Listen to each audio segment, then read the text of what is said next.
Puji Tuhan, selamat malam Bapak Saudara, Salam semuanya, selamat berjumpa kembali malam hari ini dalam online Discipleship Revival Total Ministry. Oke Bapak Saudara, malam hari ini kita akan sama-sama menyediakan hati kita ya untuk kita boleh belajar firman Tuhan bersama-sama pada malam hari ini. Nah, temanya ya firman Allah. Nah, Saudara, walaupun yang kita dengar firman Allah ya, tapi kita akan mempelajari ya tentang apa sih firman Allah itu ya.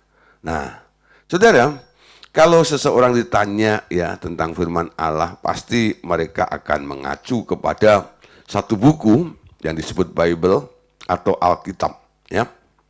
Ini loh firman Allah. Nah, sekarang sudah agak sedikit langka orang pergi ke gereja membawa Alkitab ya. Nah, memang karena ada faktor teknologi ya. Nah, itu karena sudah semua materi ayat ditampilkan di di panggung gitu sehingga mereka langsung bisa membaca bersama-sama sehingga mereka merasa praktis nggak perlu bawa Alkitab. Nah, tapi juga karena mereka sekarang sudah tidak membutuhkan Alkitab secara fisik. Mereka sekarang pakai Alkitab yang model elektronik sehingga bisa menyertai ya mereka semuanya ya, handphone mereka bisa mendownload ya aplikasi ya Alkitab itu dan semuanya bisa membuka Alkitab dari gadgetnya masing-masing. Nah, Saudara, firman Allah yang sering disebut juga sebagai Alkitab baik yang elektronik maupun fisik ya, itu adalah sesuatu ya yang ditulis atas dasar ilham dari Allah oleh Roh Kudus. Jadi boleh dikatakan diilhami oleh Roh Kudus. Dan ini menjadi salah satu kebenaran dasar yang harus kita pegang sebagai awal pertumbuhan rohani kita. Adalah bahwa Alkitab adalah firman Allah yang diwahyukan kepada kita melalui pewahyuan kepada penulis-penulis Alkitab itu ya. Nah, Saudara, dasarnya dari mana? Kok kita tahu bahwa Alkitab itu adalah sesuatu yang diwahyukan atau diilhamkan oleh Allah? Dalam 2 Timotius pasal 3:16 di sini dikatakan begini, segala tulisan yang diilhamkan Allah memang bermanfaat untuk mengajar, untuk menyatakan kesalahan, untuk memperbaiki kelakuan, dan untuk mendidik orang dalam kebenaran. Nah, Saudara, jadi Alkitab ya atau firman Allah yang kita punya isinya ada berapa sih? Nah, kita harus tahu dulu nih ya. Karena antara Alkitabnya orang Protestan sama Alkitabnya orang Katolik berbeda. Ya, berbeda jumlahnya. Ya, jumlah bukunya. Nah, di dalam Alkitab Kristen ya, itu setelah dikanonisasikan ya, itu disahkan hanya diambil 66 buku. Sementara orang Katolik ya ada deuterokanonikanya yang diselip antara Perjanjian Lama dan Perjanjian Baru, itu ada beberapa buku. Itu yang membedakan. Tapi tentang isi Perjanjian Lama dan tentang isi Perjanjian Baru semuanya sama. Ya, bedanya hanya jumlah bukunya karena orang Katolik masih menganggap itu perlu ya. Sehingga kadang-kadang dijadikan bahan dasar romo atau pastor pewarta itu berkhotbah. Ya, deuterokanonikanya. Tapi Saudara, secara Kristiani atau secara orang Kristen Protestan, kita mengakui bahwa Alkitab itu ada 66 buku. Dari 66 buku itu, penulisnya berbeda-beda.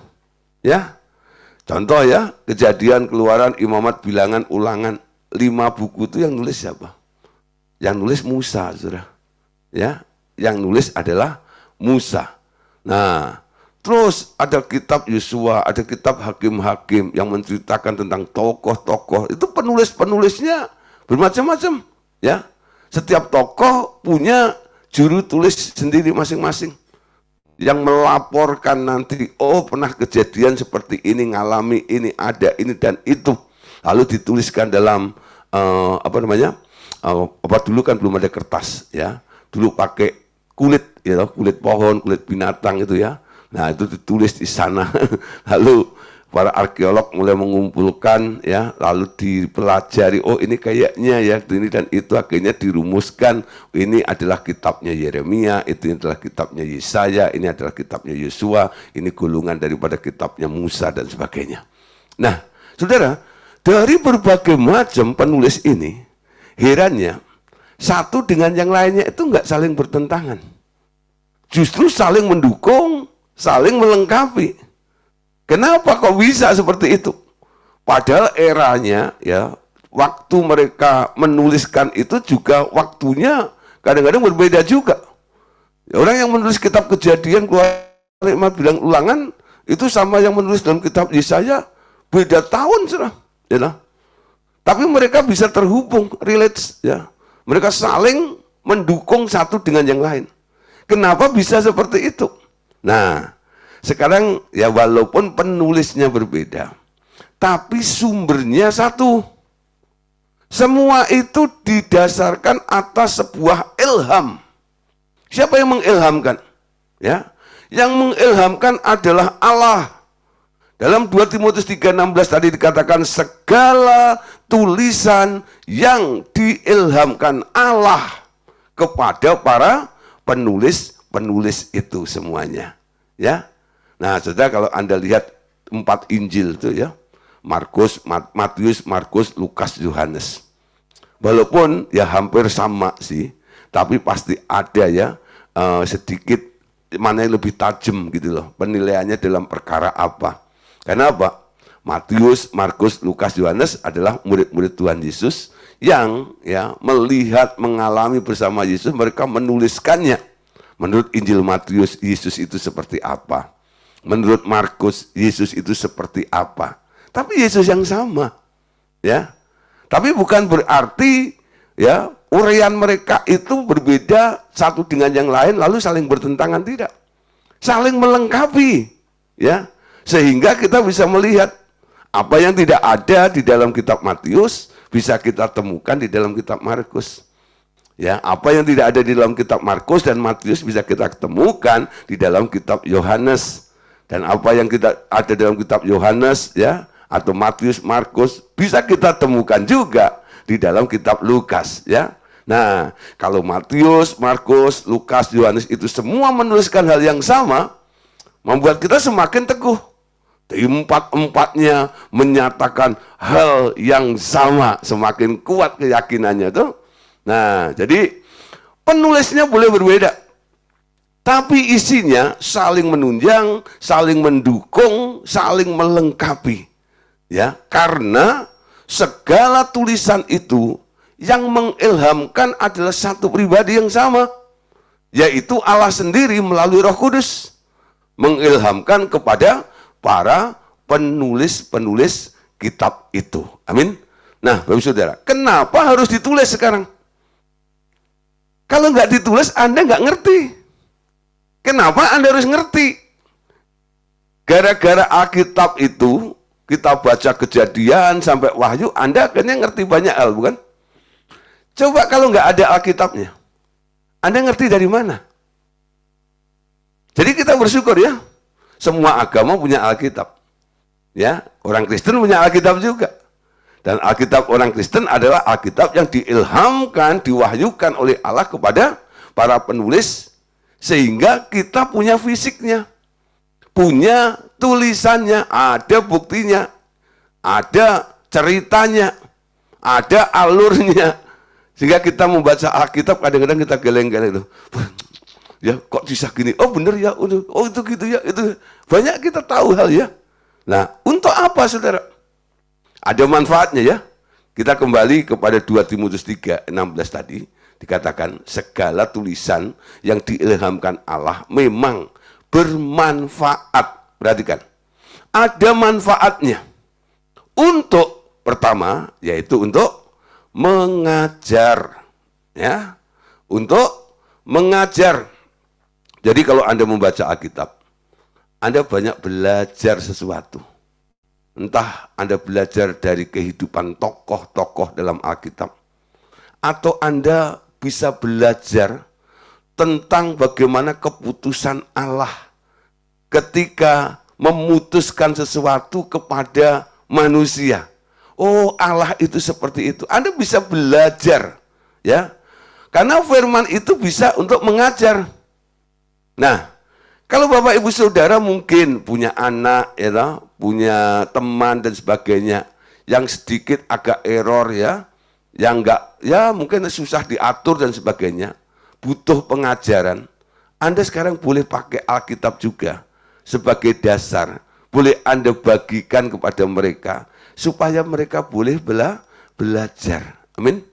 Nah, selain untuk mengajar, Alkitab juga untuk menyatakan kesalahan. Menyatakan kesalahan. Nah, saudara, asal Anda punya hati yang benar, beres di hadapan Tuhan. Ketika Anda membaca Alkitab, Alkitab itu ibaratnya seperti cermin atau seperti kaca.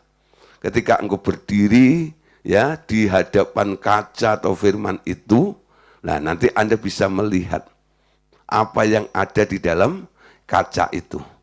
Nah, dari situ Anda bisa melihat apakah dandanan Anda, baju Anda, ya, hidup Anda, kelakuan Anda itu sudah benar atau enggak. Anda bisa lihat dalam cermin, yaitu firman itu. Jadi Alkitab atau firman Allah itu juga boleh dipakai sarana untuk menyatakan kesalahan.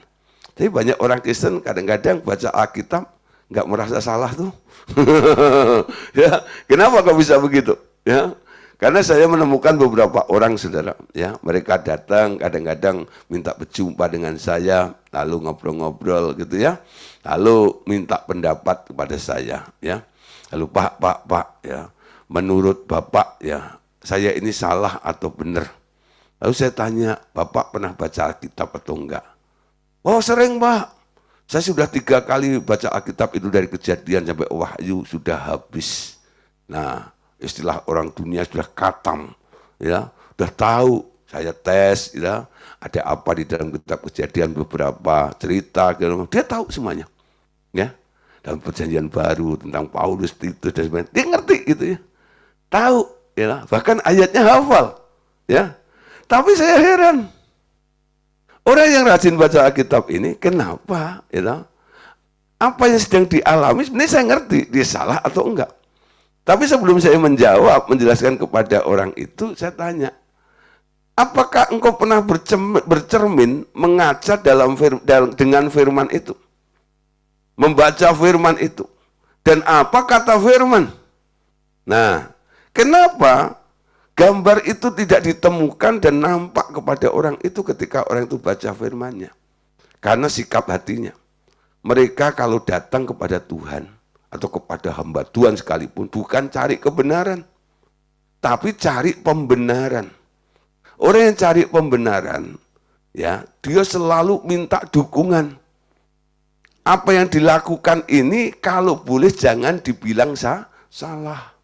Dukung aku, Pak. Gitu. Kalau Bapak bilang benar, wah puji Tuhan. Nanti kalau sukses, Pak, saya nggak ingat, saya nggak lupa sama Bapak. Ya, nah, gitu, ya. Ada orang seperti itu. Nah, orang-orang muda seperti itu nggak pernah menemukan kebenaran. Dan firman, walaupun itu Anda bacakan, Anda kasih kepada orang itu sebagai argumen untuk menyatakan kesalahannya, dia nggak merasa salah.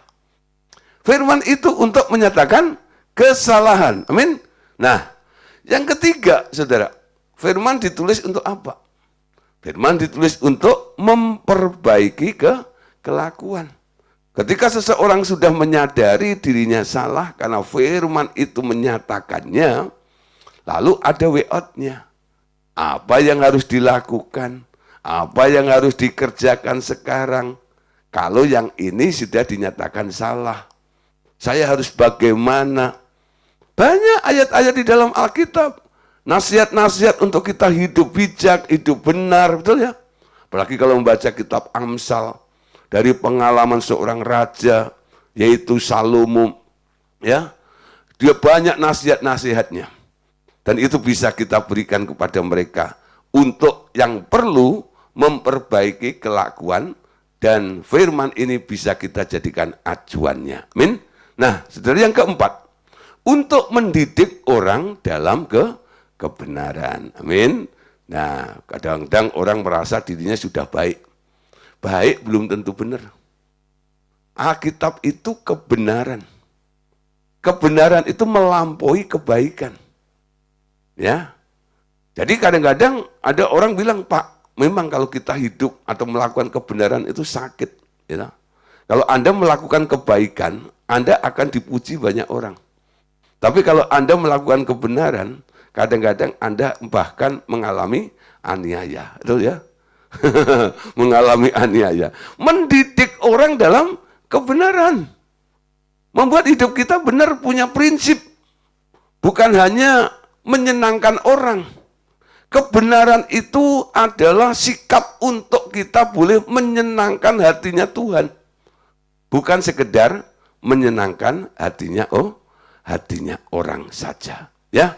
Nah, saudara, kita lihat ya dalam Lukas pasal 24 ayat 27. Lukas 24, 27. Lalu ia menjelaskan kepada mereka apa yang tertulis tentang dia dalam seluruh kitab suci, mulai dari kitab-kitab Musa dan segala kitab nabi-nabi. Ya, jadi satu kali Tuhan Yesus ini ya setelah dia mati, ya dia bangkit, dia melihat ya murid-muridnya pada kocar-kacir. Bahkan ada 2 murid yang pulang kampung, ya, mudik, bukan lebaran, ya, tapi kecewa karena jagoannya mati, ya, lalu nggak punya pengharapan, akhirnya dia pulang kampung. Di tengah jalan, ya, ke Emmaus itu, Yesus mengejar 2 murid ini, ikut, ya, dalam perjalanan mereka, ya. Nah, lalu Yesus itu menjelaskan kepada mereka apa yang tertulis tentang dia dalam seluruh kitab suci, mulai dari kitab Musa dan segala kitab nabi. Jadi banyak contoh-contoh yang diberikan oleh Tuhan Yesus ya kepada 2 murid tadi itu. Walaupun Yesus itu sudah khotbah banyak, khotbahnya Anda lihat ya, dia cerita tentang dirinya ya, dari kitab Musa sampai nabi-nabi yang lainnya. Dulu belum ada Injil, belum ada perjanjian baru. Jadi basicnya dulu masih perjanjian lama. Jadi kalau perjanjian lama itu ada 39 buku, ya, artinya apa? Itu panjang banget ya, dari Kejadian sampai Maleakhi loh, ya. Nah, diambil Yesus cerita ini cerita itu dalam perjalanan itu, nggak tahu berapa sesi. Tapi murid-murid ini nggak mengerti. Sampai akhirnya Yesus, ya, mereka sudah sampai pada tujuannya, lalu Yesus pura-pura mau melanjutkan perjalanan. Tapi ditahan oleh 2 murid ini. Jangan, hari sudah malam, nginep aja dulu di sini. Ketika mereka masuk ke dalam rumah 2 orang ini, mereka menyediakan roti, ya, karena makanan pokok mereka itu kan roti, ya. Nah, kalau orang Chinese kue tiao, ya, kalau orang Jawa nasi gitu ya. Nah, jadi karena roti ya, di situ dihidangkan, ya. Nah, akhirnya, ya, Yesus yang diberi roti itu, dia pecahkan roti itu. Ketika roti itu dipecahkan, ada sesuatu yang terjadi. Mata mereka itu tahu-tahu terbuka. Dan mereka mengenal, ini Yesus, ini guruku. Gak heran ya, dari tadi itu ngomong, cerita, dan roh kita itu menyala-nyala. Itu kesaksiannya kayak begitu. Ya. Tapi ada yang menutup mereka sehingga gak kenal. Tapi setelah mereka sadar bahwa itu Yesus, baru mau mengklarifikasi, minta maaf ya, aku tadi gini gak menghargai engkau gini dan sebagainya. Yesusnya udah hilang, cing gitu ya. Ya, udah hilang. Lalu mereka akhirnya balik lagi ke Yerusalem dengan hati yang berkobar-kobar, yang luar biasa. Nah, saudara, jadi Anda lihat ya, ketika firman itu di-sharekan, itu menggairahkan. Memang nggak langsung kadang-kadang. Orang hanya kadang-kadang kagum aja, wih orang ini pinter ngomong ya, segala macam. Tapi firman itu benar-benar menyentuh hati seseorang itu. Kadang-kadang timingnya kita nggak mengerti. Beberapa orang kadang-kadang saya cerita tentang kasih Tuhan, tentang firman ini dan itu, ya lah. Tapi nggak ngefek gitu ya. Tapi satu kali itu satu titik, dia kecil itu saya, ya Gideon, tolong dong, gitu, ulangi lagi. Yang mana? Saya udah bingung. Karena apa? Saya udah banyak ngomong kepada orang lain. Saya udah banyak khotbah di tempat-tempat yang lain, yang bagian mana gitu ya. Dia sendiri udah lupa yang mana gitu ya. Nah, tapi ya sudahlah, ya.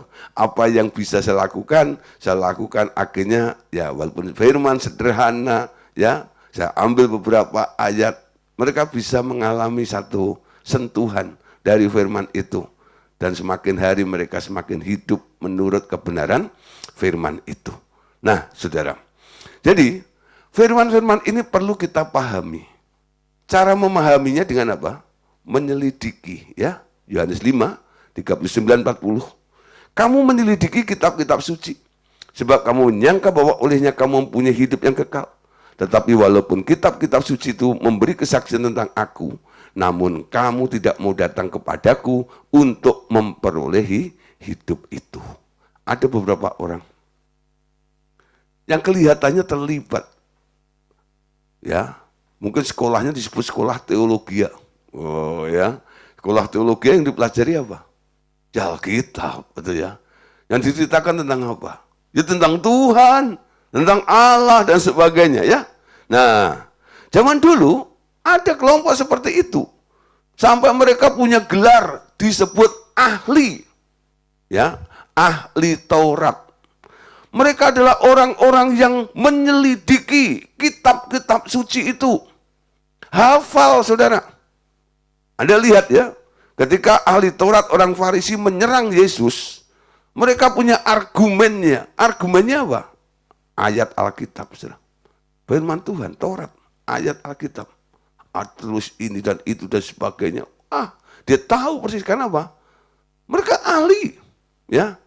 Kalau sekarang mungkin doktor teologi ya. Wah, ya. Menyelidiki kitab suci, tapi anehnya walaupun mereka menyelidiki, tapi mereka nggak mau datang. Ya. Nggak mau datang. Walaupun kitab-kitab suci itu memberi kesaksian. Saudara, sebenarnya di dalam kitab-kitab suci ya, selain Alkitab, Alkitabnya orang Kristen, di Alkitabnya orang-orang agama lain pun sebenarnya ada yang memberikan, ya walaupun nggak terlalu terus terang, ya, ada yang mengarah kepada pribadi Yesus itu. Saya kalau menginjil ya kepada orang Buddhis atau orang Muslim kadang-kadang ya, saya nggak pakai dasar Alkitab saya, Alkitab Kristen, enggak, ya. Saya pakai dasar Alkitab mereka. Nah, jadi ada surat Miriam, ada surat Al-Imran, ya. Nah, paling enggak Anda boleh sedikit menghafal beberapa ayat yang ada mengacu ya kepada pribadi Tuhan Yesus yang ada di sana. Walaupun di situ tidak disebut Yesus, hanya disebut sebagai Isa saja. Tapi dari Isa itu saya mulai berbicara siapa Isa, ya. Nah, mereka akhirnya ngerti Isa itu yang dimaksud mereka adalah yang dikatakan orang Kristen itu Yesus. Tapi mereka nggak mau mengakui dia Yesus. Tapi mereka kenal, dia tahu Isa itu yang dibilang oleh orang Kristen Yesus itu loh. Nah, Isa itu dekat dengan Allah, saya bilang. Siapa itu Siratal Mustaqim? Itu kan ada semua di Al-Quran. Kita baca. Yang disebut jalan lurus itu siapa? Dalam Alkitab kita, jadi disebut Yohanes pasal 14 ayat 6, ya. Akulah jalan, kebenaran, dan hidup. Jalan. Ya, Siratal Mustaqim itu. Saya bicara tentang itu kepada mereka. Walaupun mereka mengetahui. Nah, sekarang kita lihat ya. Banyak dari kelompok mereka itu kayak ayat-ayat seperti ini nggak pernah dibahas.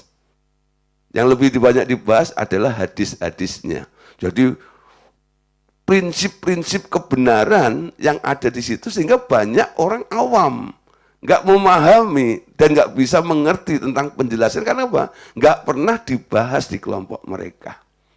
Ya, orang Buddhis ya, kita bisa juga. Bisa bicara tentang apa? Mereka mengakui ada yang namanya Tien, Tuhan Allah, Tuhan pencipta langit dan bumi. Ya, jadi mereka kalau bawa hiu gitu, ya, nanti pasti sebelum dia kasih kepada dewa-dewi, dia tancapin tulis satu hiu untuk Tuhan Allah. Nah, Tien, siapa itu Tuhan Allah? Ya pokoknya yang menciptakan langit bumi dan segala isinya itu. Tahu namanya enggak? Enggak ada, enggak tahu. Nah, kita tahu namanya Yesus. Nah, kalau Anda bisa berinteraksi, bisa ngobrol kepada mereka tentang Tuhan Allah, Anda bisa memperkenalkan pribadi Yesus itu kepada mereka.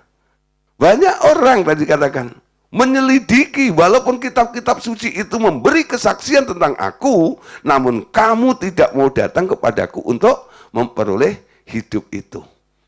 Yuk mulai belajar ya. Nah, sedikit-sedikit Anda boleh belajar Islamologi, ya, nggak apa-apa. Supaya Anda paling tahu gitu ya, ada beberapa kebenaran. Yesus itu di dalam versi mereka itu seperti apa. Ya, ngobrol dengan mereka. Jangan debat kusir, ya. Nah, kalau Anda udah debat kusir, ya, maunya Anda menang. Kita bukan cari menang. Kita coba memberitahukan kebenarannya. Amin. Kadang-kadang saya menarik diri. Ya, kalau mereka sudah cari ngotot-ngototan siapa yang menang gitu, saya bilang nggak apa-apa kamu bilang saya kalah, ya, nggak masalah, kan nggak mau meladenin, saya mundur gitu ya. Nah, karena apa? Saya tidak mencari menang, saya hanya mau memberikan, menjelaskan adanya fakta sebuah kebenaran tentang Tuhan, ya, supaya mereka mengetahui kebenaran. Syukur-syukur mereka boleh datang kepada Tuhan. Amin. Nah, saudara, itu sekilas ya sejarah firman-Nya seperti itu.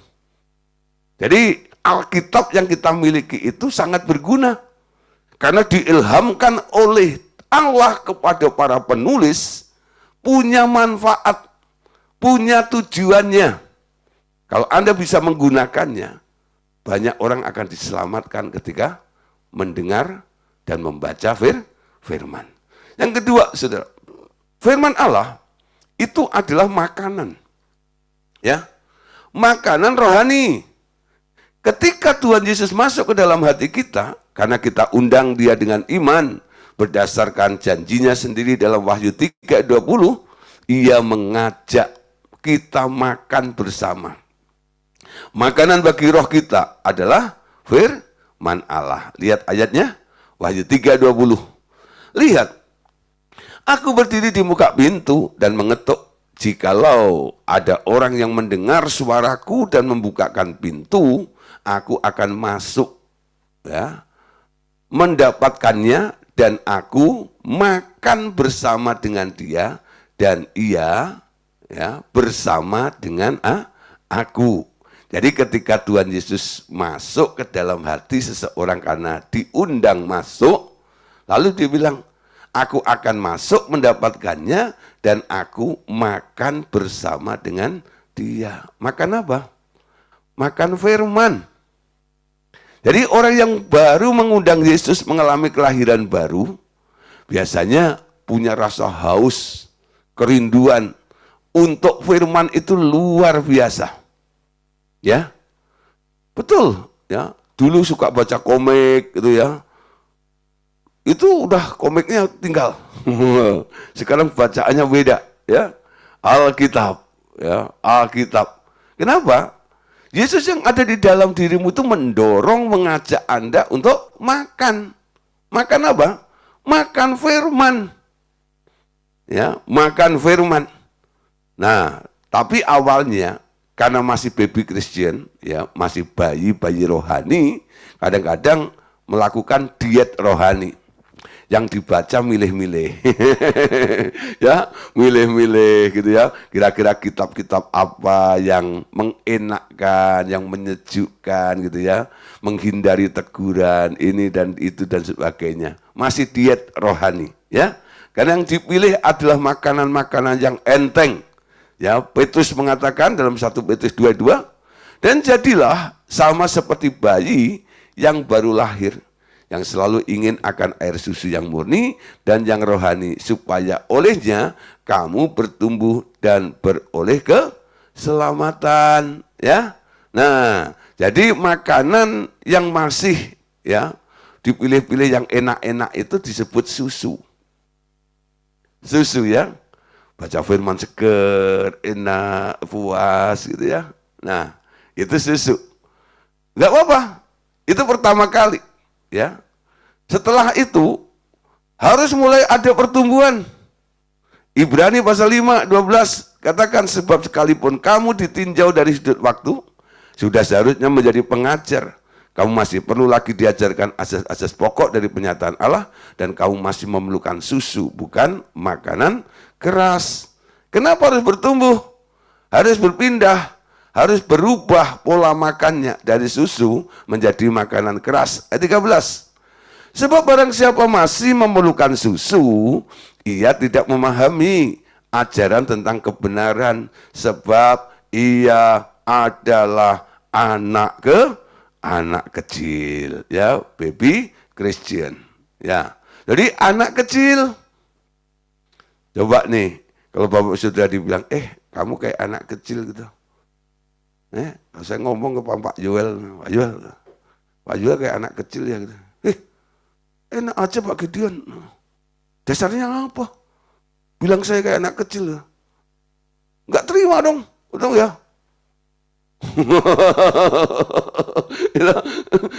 Ya, ini bukan masalah fisik tubuhnya, ya, posturnya enggak, gitu ya. Usianya mungkin, ya, udah 40 tahun, 50 tahun, sekitar gitu, gitu. Tapi kalau dibilang ya, kok kayak anak kecil gitu, tersinggung nih, nggak mau, betul? Nah, Paulus bilang, kalau kesukaannya terus susu terus, umur 50 tahun bunyinya cuma satu, mama, mimi, cucu gitu ya. Nah, mama minta cucu gitu, cucu aja. Ya. Ini balita betul-betul nih, bayi 50 tahun. Bayi 50 tahun, bukan bayi 5 tahun nih. Ya. Gak wajar nih. Ya. Nah, harusnya orang-orang yang sudah dewasa itu sudah punya pengalaman, ya, terlatih, indranya mulai terlatih. Karena apa? Sudah mulai mengkonsumsi makanan keras, belajar mengunyah, ngerti, ya, oh rasanya itu begini, caranya itu begini, dan itu punya pengalaman dengan Tuhan. Nah, ketika kita dibawa kepada pengalaman dengan Tuhan, kadang-kadang Tuhan menunjukkan bukan ayat-ayat yang enak kepada kita, betul? Tuntutan Tuhan semakin tinggi ke dalam kehidupan kita. Kadang-kadang Tuhan mendisiplin hidup kita ini dengan firman Tuhan. Kadang-kadang Dia menegur kita dengan firman Tuhan. Ya. Nah, bahkan kadang-kadang Anda doa yang dulunya belum amin, itu hasil doa sudah ada di depan mata Anda. Ini doa sudah amin berkali-kali gitu ya. Kok nggak ada ya Pak? Nah, kadang-kadang Tuhan uji. Ya, kalau nggak cepat aku kasih, dia ngomel nggak? Ngedumel nggak? Kabur nggak? Tetap setia atau enggak? Ya. Nah, jadi ujian bagi orang-orang yang sudah dianggap dewasa oleh Tuhan, Tuhan memperlakukan Anda berbeda dengan ketika Anda masih kanak-kanak. Jadi Anda jangan bangga kalau setiap doa Anda terus dijawab oleh Tuhan. Ya. Tapi jangan juga Anda merasa sedih dan Anda kecewa ketika doamu belum dijawab oleh Tuhan. Ya. Anda sudah benar di hadapan Tuhan, Anda sudah setia kepada Tuhan. Kenapa Tuhan begini? Artinya Tuhan sudah melihat Anda. Menganggap Anda bukan anak-anak lagi, tapi Anda sudah dewasa. Ya. Nah, saudara, ketika Tuhan Yesus bersama dengan murid-muridnya, yang namanya murid ini dididik oleh Tuhan lebih daripada orang-orang banyak. Memang awal-awalnya Tuhan membuat banyak mujizat. Mujizat pertama, ya, Tuhan mengubah air jadi anggur. Memberi makan 5.000 orang. Banyak mujizat-mujizat yang dibuat oleh Tuhan Yesus. Sehingga membuat banyak orang berbondong-bondong mengikuti Yesus. Ketika Yesus melihat banyak orang yang berbondong-bondong antusias mencari Yesus, lalu Yesus satu kali khotbah. Khotbahnya dalam Yohanes pasal 6, ini tentang roti hidup, saudara ya. Maka kata Yesus kepada mereka, aku berkata kepadamu, sesungguhnya, jikalau kamu tidak makan daging anak manusia dan minum darahnya, kamu tidak mempunyai hidup di dalam dirimu. Barang siapa makan dagingku dan minum darahku, ia mempunyai hidup yang kekal. Dan aku akan membangkitkan dia pada akhir zaman. Sebab dagingku adalah benar-benar makanan dan darahku adalah benar-benar minuman. Barang siapa makan dagingku dan minum darahku, ia tinggal di dalam aku. Dan aku di dalam dia, sama seperti Bapa yang hidup mengutus aku, dan aku hidup oleh Bapa. Demikian juga, barang siapa yang memakan aku, akan hidup oleh aku. Ya, oleh aku. Nah, saudara, perhatikan di sini. Jadi, orang-orang yang pertama kali ikut Yesus, Yesus mengadakan mujizat, 5 roti, 2 ekor ikan. Ya, dimakan 5.000 orang. Banyak sisanya. Besoknya orang berbondong-bondong dengan niat untuk menjadikan Yesus jadi raja. Kalau Yesus jadi pemimpinnya, jadi rajanya, tiap hari suruh bikin mujizat, mereka nggak usah kerja tuh ya. Nah, bim salah bim jadi gini, bim salah bim jadi gini, dan wow, tiap hari seperti itu ya. Nah, Yesus tahu hati mereka. Mereka datang bukan untuk ketemu Yesus, hanya perkara perut mereka, yaitu roti itu. Sehingga Yesus ya mengatakan, ya, aku ini juga roti, ya. Yang kamu lihat kemarin itu roti juga. Tapi yang di depanmu sekarang ini juga roti. Roti yang turun dari surga. Lalu Yesus khotbah. Tengah-tengah khotbahnya itu penekanannya bilang gini. Kalau kamu sudah tahu aku roti. Ya, dikatakan, kalau kamu tidak makan dagingku dan minum darahku, dikatakan ya, kamu tidak mempunyai hidup di dalam dirimu. Barang siapa makan dagingku dan minum darahku, ia mempunyai hidup yang kekal. Dan aku akan membangkitkan dia pada akhir zaman. Dengar perkataan Yesus, khotbah Yesus seperti itu sontak.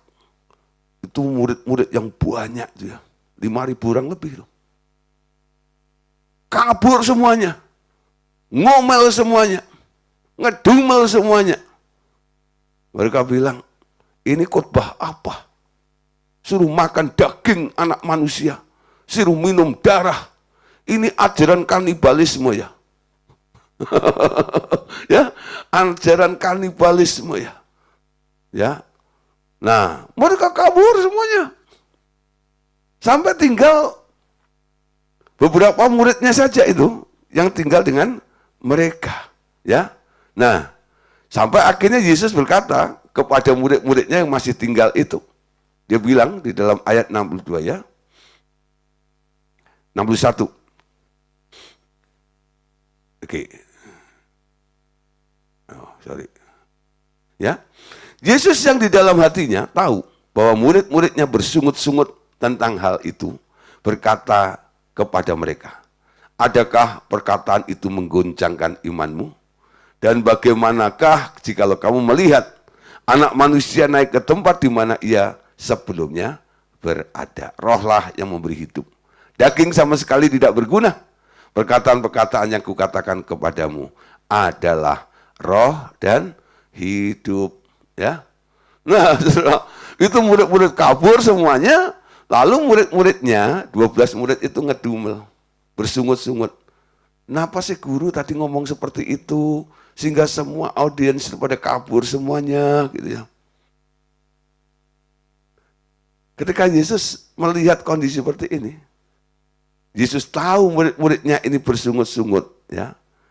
Yesus berkata kepada mereka, murid-murid ini, adakah perkataan itu menggoncangkan imanmu? Nah, saudara, makanan keras itu kadang-kadang, ya, kalau orang belum siap untuk dewasa rohaninya, itu bisa menggoncangkan imannya. Ya, orang yang alergi dengan perubahan, ya, ini sebenarnya menutup kemungkinan untuk Anda bisa bertumbuh. Kenapa orang alergi dengan perubahan? Karena dia selalu ada di dalam kenyamanan. Nyaman terus ya dengan situasi ini. Nyaman terus diberkati Tuhan. Nyaman terus, wah menikmati, wah gini dan itu dari Tuhan gitu ya. Seperti anak-anak yang dikasih mainan banyak, betul? Coba di sini orang tua dulu ya, yang pengen anaknya itu tenang gitu ya. Lalu Anda tidak terganggu, Anda sedang bekerja gitu ya. Nah, anak tidak rewel gitu. Apa yang Anda lakukan?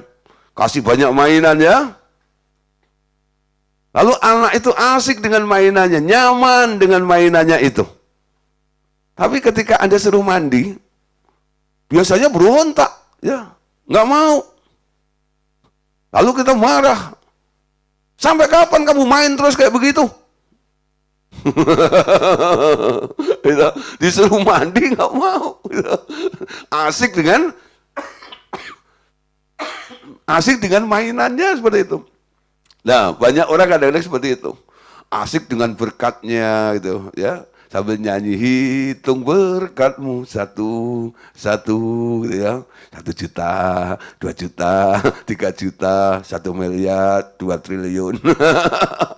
Hitung berkatmu satu-satu ya. Nah, asik dengan berkat Tuhan. Lalu ketemu dengan teman-teman yang itu, gimana tadi? Ya, Tuhan kasih apa kepada kamu? Apa yang kamu alami? Lalu saling pamer satu dengan yang lainnya. Tahu enggak, aku ngalami ini dan itu. Itu seneng banget ada di situ. Itu kayak anak kecil pamer mainan kepada teman-temannya. Kamu punya apa? Kamu dapat apa? Ya. Nah, ketika ditarik untuk bertumbuh, dikeluarkan dari kenyamanan blessing itu tadi, bersungut-sungut. Ya, nggak mau. Ngomel, ya. Tujuannya apa? Tujuannya supaya dewasa. Amin. Nah, saudara, sudah dewasa. Kalau anak mungkin ya, sudah waktunya kerja. Dan dia nggak mau kerja. Secara usia sudah harus kerja, menghasilkan income, mandiri dan sebagainya. Tapi terus main gitu ya. Ya kita mesti didik mereka loh. Kamu tuh kayak anak kecil aja ya, main terus begitu. Kamu sudah gede tau. Nah, waktumu gunakan untuk cari duit lah, untuk bekerja dan sebagainya. Nah, Tuhan bilang, ya, ketika dia tahu murid-murid ini semuanya pada kecewa, Tuhan tanya pada mereka, apakah kamu goncang imanmu? Ya. Apakah kamu guncang imanmu? Nah, dan bagaimana jika kamu melihat anak manusia naik ke tempat di mana ada sebelum ia berada? Yesus mengingatkan muridnya, ini masih ada aku loh. Nanti kalau aku tiba saatnya harus pulang kepada Bapa, kamu sendirian di dunia ini, dan banyak hal yang mengguncangkan kamu, apakah kamu tetap konsisten? Yesus gemes dengan mereka. Ya, nah, rohlah yang memberi hidup, daging sama sekali tidak. Perkataan-perkataan yang kukatakan kepadamu adalah roh dan hidup. Lalu Yesus menjelaskan pada murid-muridnya apa yang dimaksud dengan makan daging Yesus dan minum darah Yesus. Makan daging Yesus itu artinya makan firman. Loh, Pak, kok bisa? Apa hubungannya? Penjelasannya bagaimana? Makan daging Yesus kok makan firman? Nah, saudara, Anda tahu ya, Yesus itu sebelum jadi manusia, sebelum jadi daging, kan dalam Alkitab Yohanes pasal 1 dikatakan firman itu telah menjadi daging dan tinggal di dalam di antara kita. Sebelumnya apa? Sebelum daging itu apa? Sebelum daging dia roh, betul? Perkataan-perkataan yang kukatakan itu adalah roh, ya, roh dan hidup. Jadi Yesus dulu itu firman. Yohanes 1 ayat 1. Pada mulanya adalah firman. Makan Yesus, makan firman.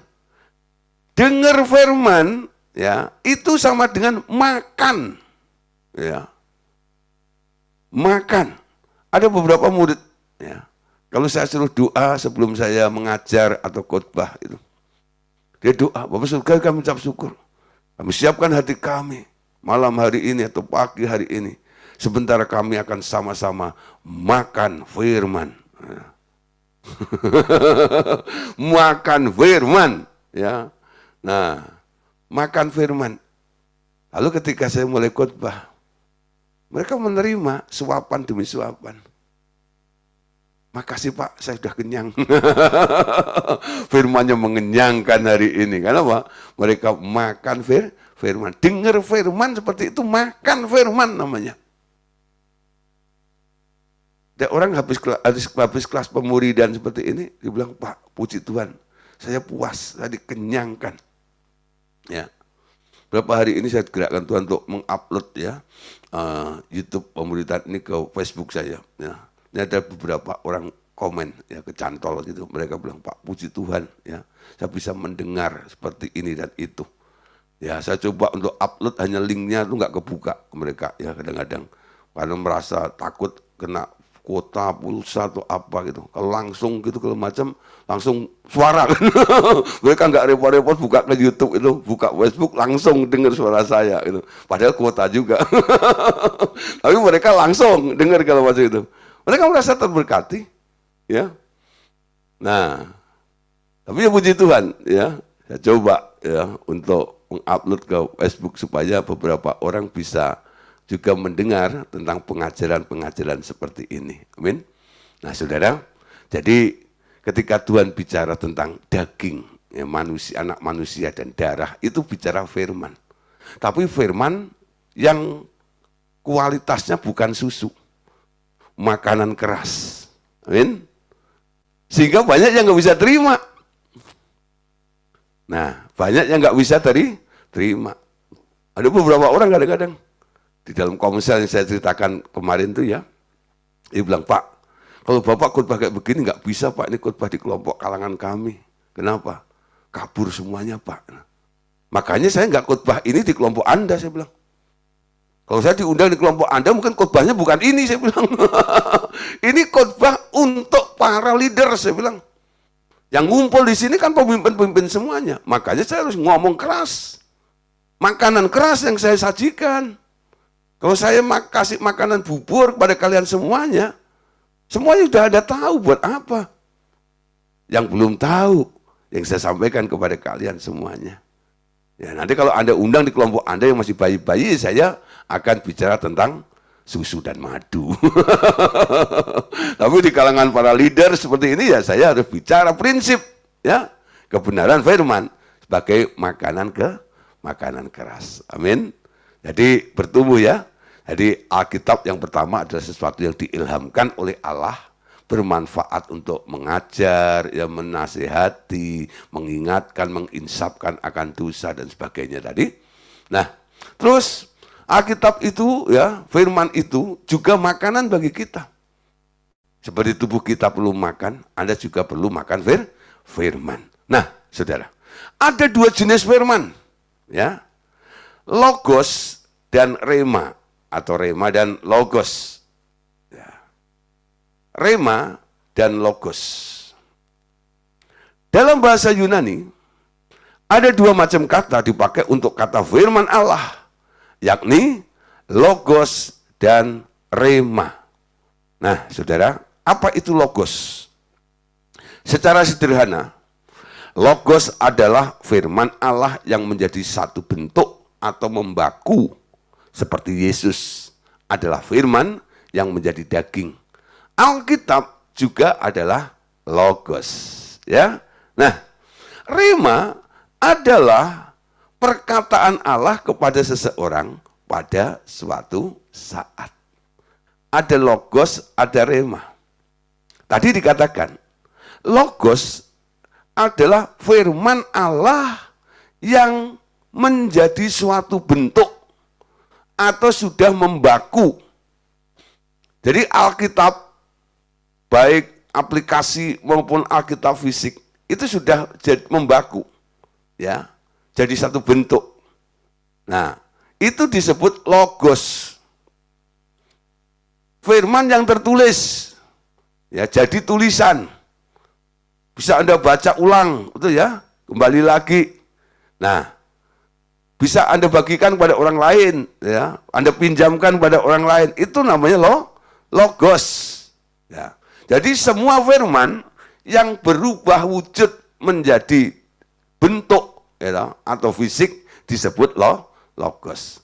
Termasuk Tuhan Yesus, ya, ketika di muka bumi, dia kan firman yang berubah menjadi daging tuh. Manusia Yesus itu logos juga. Ya. Yesusnya, pribadinya itu logos. Tapi saudara, apa yang disampaikan oleh Yesus, apa yang dikatakan oleh logos atau Yesus itu mengubah logos itu jadi rema. Jadi rema dikatakan perkataan Allah kepada seseorang pada suatu saat. Anda bisa bedakan, ya. Jadi mana logos, mana rema. Kalau Alkitab bilang manusia bukan hidup dari roti saja, tapi dari setiap perkataan yang keluar dari mulutnya Allah. Manusia hidup dengan bukan logos, dari rema. Karena sesuatu yang keluar dari mulutnya Allah, bukan dari apa yang dia baca. Amin. Apa yang Anda baca, Anda sedang makan logos. Baca Kejadian sampai Wahyu, baca apa? Logos. Tapi ketika Anda membaca, ada 1-2 ayat yang dimunculkan oleh Roh Kudus, membuat Anda begitu tertarik sekali dengan beberapa ayat itu. Beberapa ayat yang dimunculkan oleh Roh Kudus itu. Itulah juga rema sebenarnya. Bisa menjadi rema. Jadi rema itu karena apa? Logos yang diubah oleh Allah. Yang ditujukan untuk Anda. Dengan maksud mungkin menegur, mengingatkan, menasihati, dan sebagainya. Jadi bisa disimpulkan seperti ini. Kita membutuhkan logos yang mengajar. Kita membutuhkan logos yang mendidik akal budi kita. Jadi orang membaca, ya, menerima logos, itu menyentuhnya di daerah apa? Akal budi. Sehingga hanya cukup tahu, oh ada ayat ini, ada cerita tentang itu, amin. Nah, itu adalah makan rohani bagi jiwa kita. Kita juga memerlukan rema yang menuntun dan memberi instruksi untuk membuat keputusan-keputusan penting dalam langkah kita. Nah, jadi logos dan firman fungsinya masing-masing, ya. Untuk mengajar, untuk mendidik, menjadi makanan jiwa. Sementara rema itu menuntun, memberikan instruksi. Jadi kalau Anda butuh instruksi untuk memutuskan sesuatu, Anda butuh mana? Butuh firman. Firman yang mana? Bukan logos, tapi rema. Gimana caranya supaya Anda dapat remanya? Bukan sekedar Anda cari ayat Alkitab gitu ya, lalu Anda buka, lalu Anda tutup mata, Anda buka sembarangan, lalu Anda tunjuk, nih kira-kira gitu. Bukan. Ya. Atau Anda cari-cari, kira-kira mana ya untuk gini dari logos itu. Bukan itu caranya. Caranya chatting. Anda tanya pada Tuhan, Tuhan iki piye? Tuhan ini bagaimana? Tuhan, aku mau Engkau memutuskan sesuatu untuk apa yang akan saya lakukan.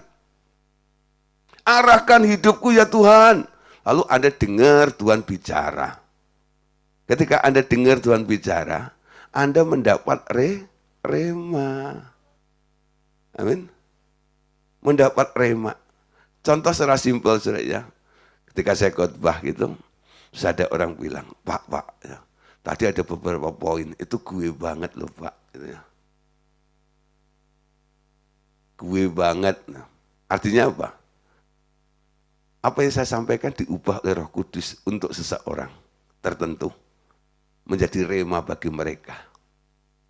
Amin. Sumbernya macam-macam. Bisa dari hamba Tuhan sedang khotbah. Juga bisa dari hasil pembacaan Anda, Alkitab Anda. Bisa hasil ya hubungan pribadi, persekutuan pribadi Anda dengan Tuhan dan sebagainya. Tapi pastikan ini adalah pikiran Allah, hatinya Allah yang disampaikan kepada Anda untuk apa? Menuntun hidup Anda dan memberikan arahan kepada kita. Amin. Nah, kita baca beberapa ayat. Yohanes 1 ayat 1 ya. Pada mulanya adalah firman. Nah, di sini dipakai kata logos.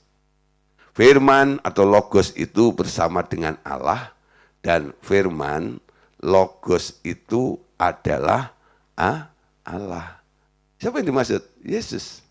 Jadi Yesus adalah logos. Amin. Nah, untuk rema, saudara, contoh di dalam Alkitab. Matius 26 ayat 75. Maka teringatlah Petrus akan apa yang dikatakan rema Yesus kepadanya, sebelum ayam berkokok, engkau telah menyangkal aku 3 kali. Lalu ia pergi keluar dan menangis dengan sedihnya. Ya. Nah, satu kali sudah Tuhan Yesus itu menegur Petrus. Ketika Petrus mulai arogan, merasa punya perlengkapan, punya pedang dan sebagainya. Ketika Yesus mulai menyampaikan ya tentang bahwa anak manusia sebentar lagi akan ya ditangkap dan dibunuh, disalibkan. Petrus nggak rela. Jiwa patriotismenya luar biasa. Nggak bisa, nggak boleh. Ini ada pedang. Ya, ada pedang 2 dipegang Petrus. Lalu Tuhan bilang sama Petrus, Petrus, sarungkan pedangmu. Orang yang main pedang akan binasa oleh pedang. Ya, sarungkan pedangmu. Dah. Yesus nggak mau Petrus main pedang. Walaupun niatnya untuk membela Yesus itu. Tapi keinginannya Petrus luar biasa, ya. Tetap pengen membela gurunya itu. Ya, sampai suatu kali Yesus itu melihat Petrus, ya. Lalu Yesus mengingatkan kepada Petrus, Petrus. Dia nggak panggil Petrus, dia panggil Simon. Simon. Ya, Anda tahu dulu namanya Simon diganti sama Petrus. Artinya beda kan? Simon itu buluh yang terkulai, yang gampang goyah. Simon itu batu karang yang keras, kekeh, kokoh. Dari kokoh dipanggil lagi sebagai yang goyang. Simon. Aku melihat iblis sedang menampi engkau. Ya, bentar lagi kamu akan jatuh. Sebelum ayam berkokok, Yesus juga pernah katakan, kamu akan menyangkal aku 3 kali. Oh enggak, Walaupun yang lain akan, aku tidak. Petrus ya, wah gitu. Tapi akhirnya apa? Benar-benar Yesus ditangkap. Ketika Yesus ditangkap mau diadili besoknya gitu. Malam itu Petrus 3 kali benar-benar menyangkal Yesus. Ya, 3 kali menyangkal Yesus. Setelah peristiwa itu, maka teringatlah Petrus akan apa yang dikatakan Yesus kepadanya, sebelum ayam berkokok, engkau telah menyangkal aku 3 kali. Lalu ia pergi keluar dan menangis dengan sedihnya. Aduh gitu ya. Padahal Tuhan sudah bilang, kamu akan menyangkal aku. Tapi dia bilang, enggak. Ya. Yesus tahu kapasitas kemampuanmu. Walaupun engkau berkuar-kuar hari ini, sekali Yesus, selamanya Yesus. Harapanku tak akan hilang. Gitu. Ya memang belum ada goncangan. Tapi kalau Tuhan bilang ya, itu akan terjadi. Nah, Tuhan malah katakan, aku pasti berdoa buat kamu sih. Nah, Petrus bisa bangkit tuh karena doanya Tuhan. Dia sangkal Tuhan. Betul ya? Nah, banyak hal saudara, kadang-kadang Tuhan sampaikan apa kepada Anda. Ketika Anda belajar rajin chatting pada Tuhan, banyak yang Tuhan mau sampaikan. Artinya Anda dapat banyak rema. Amin. Jadi manusia hidup bukan dari logos, dari rema. Apa kata Tuhan? Ini slogannya. Jadi kalau ada orang argumen ini dan itu dan sebagainya, ya, menurut pendapat saya gini dan itu, kata Tuhan apa sekarang? Rajin-rajin sudah. Ya, mengenal isi hatimu. Gimana Anda bisa mengenal isi hati Tuhan? Aku pun bersyukur. Anda bisa mengenal hati seseorang dengan Anda banyak ngobrol dengan orang itu, bukan? Anda bisa mengenal hatinya Tuhan dengan cara Anda banyak ngobrol dengan Tuhan. Jadi kalau Anda doa, jangan Anda drill Tuhan dengan permintaan ini dan itu terus. Izinkan Tuhan intervensi dalam diri Anda. Tuhan silahkan lakukan sesuatu, nyatakan sesuatu. Lalu Anda diam, Anda tangkap. Ketika Anda diam, Anda menangkap ada sesuatu yang Tuhan sampaikan. Itulah yang disebut rema. Nah saudara, untuk menutup ya, gambaran daripada orang Kristen itu seperti bait suci. Nah di dalam bait suci, itu ada halaman, ada ruang kudus, ada ruang maha kudus. Manusia juga ya, ada tubuh, jiwa, dan roh. Nah, tubuh itu di halaman, jiwa itu di ruang sucinya. Tapi ada satu, namanya ruang maha suci. Itu daerah roh. Tadi logos, itu adanya di jiwa. Untuk kebutuhan jiwa Anda. Tapi untuk kebutuhan roh, itu adanya di ruang maha kudus. Di ruang maha kudus ada apa? Ada tabut perjanjian. Dan hanya satu imam yang sudah diundi, yang ditetapkan oleh Allah, yang boleh masuk ke tempat itu. Tujuannya apa? Imam itu masuk ke dalam ruang maha kudus. Cuman satu. Tujuannya cuma satu. Dengar Tuhan ngomong. Ya. Mendapatkan pesan apa, lalu dia keluar sampaikan kepada orang Israel untuk petunjuk hidup dalam setahun gitu loh. Nah, jadi kalau Anda bisa melompat dari daerah jiwa masuk ke daerah roh itu, untuk mendapat sesuatu dari Tuhan itu sebenarnya hal yang mudah. Bukankah kita juga imam-imam perjanjian baru? Masuk dalam ruang maha kudusnya. Tuhan, aku mau bicara dengan engkau. Engkau bicara dengan aku. Sampaikan, nyatakan ini dan itu. Rema itu Anda dapat. Amin. Baca Alkitab rajin, bagus. Ya. Tapi mendapatkan rema itu lebih penting juga. Karena apa? Ini kebutuhan rohmu, bukan hanya sekedar area jiwa kita. Amin. Oke Bapak Saudara, malam hari ini sampai di sini dulu. Ya. Nanti hari Senin kita akan berjumpa kembali. Kita akan bahas lagi kelanjutan daripada firman Allah. Firman Allah itu untuk dasar. Dasar iman kita itu adalah firman. Dan nanti saya jelaskan dari banyak contoh-contoh dan apa yang boleh kami alami juga ketika kami berdiri di atas firman. Dan Tuhan itu melakukan apa? Contohnya banyak, ya. Nah, tunggu nanti hari Senin kita akan berjumpa kembali. Tuhan Yesus memberkati kita semuanya. God bless you. Oke.